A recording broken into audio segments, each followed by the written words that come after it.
Google Photos, how to backup.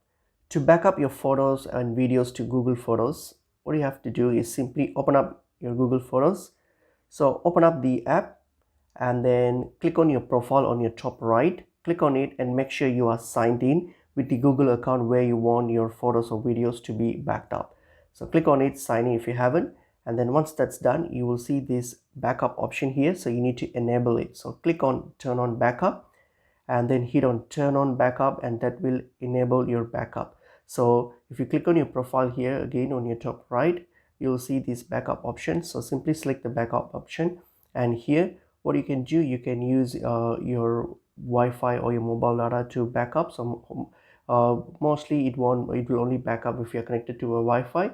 If you want to use your data, you can simply click on use data.